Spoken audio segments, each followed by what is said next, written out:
Le 3e mois après leur sortie du pays d'Égypte, les enfants d'Israël arrivèrent ce jour-là au désert de Sinaï. Étant partis de Réphidim, ils arrivèrent au désert de Sinaï et ils campèrent dans le désert. Israël campa là, vis-à-vis de la montagne. Moïse monta vers Dieu et Yahweh l'appela du haut de la montagne en disant : Tu parleras ainsi à la maison de Jacob et tu diras aux enfants d'Israël : Vous avez vu ce que j'ai fait à l'Égypte et comment je vous ai porté sur des ailes d'aigle et amené vers moi. Maintenant, si vous écoutez ma voix et si vous gardez mon alliance, vous m'appartiendrez entre tous les peuples, car toute la terre est à moi. Vous serez pour moi un royaume de sacrificateurs et une nation sainte. Voilà les paroles que tu diras aux enfants d'Israël.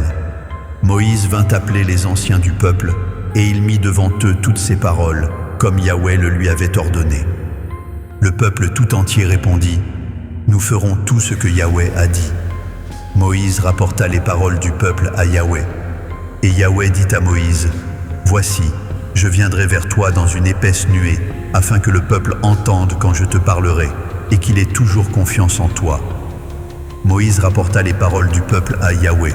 Et Yahweh dit à Moïse : Va vers le peuple, sanctifie-les aujourd'hui et demain, qu'ils lavent leurs vêtements, qu'ils soient prêts pour le 3e jour, car le 3e jour, Yahweh descendra, aux yeux de tout le peuple, sur la montagne de Sinaï. Tu fixeras au peuple des limites tout alentour, et tu diras : Gardez-vous de monter sur la montagne, ou d'en toucher le bord. Quiconque touchera la montagne sera puni de mort. On ne mettra pas la main sur lui, mais on le lapidera, ou on le percera de flèches, animal ou homme, il ne vivra point. Quand la trompette sonnera, ils s'avanceront près de la montagne. Moïse descendit de la montagne vers le peuple, il sanctifia le peuple, et ils lavèrent leurs vêtements. Et il dit au peuple : Soyez prêts dans 3 jours, ne vous approchez d'aucune femme. Le 3e jour au matin, il y eut des tonnerres, des éclairs, et une épaisse nuée sur la montagne. Le son de la trompette retentit fortement, et tout le peuple qui était dans le camp fut saisi d'épouvante. Moïse fit sortir le peuple du camp à la rencontre de Dieu, et ils se placèrent au bas de la montagne.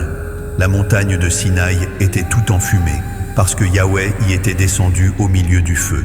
Cette fumée s'élevait comme la fumée d'une fournaise, et toute la montagne tremblait avec violence. Le son de la trompette retentissait de plus en plus fortement. Moïse parlait, et Dieu lui répondait à haute voix. Ainsi Yahweh descendit sur la montagne de Sinaï, sur le sommet de la montagne. Yahweh appela Moïse sur le sommet de la montagne, et Moïse monta.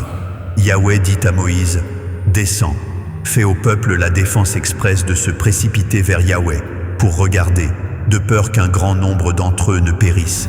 Que les sacrificateurs qui s'approchent de Yahweh se sanctifient aussi, de peur que Yahweh ne les frappe de mort.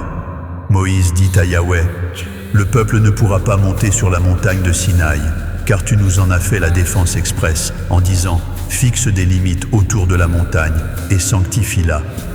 Yahweh lui dit : Va, descends. Tu monteras ensuite avec Aaron, mais que les sacrificateurs et le peuple ne se précipitent point pour monter vers Yahweh, de peur qu'il ne les frappe de mort. Moïse descendit vers le peuple et lui dit ces choses.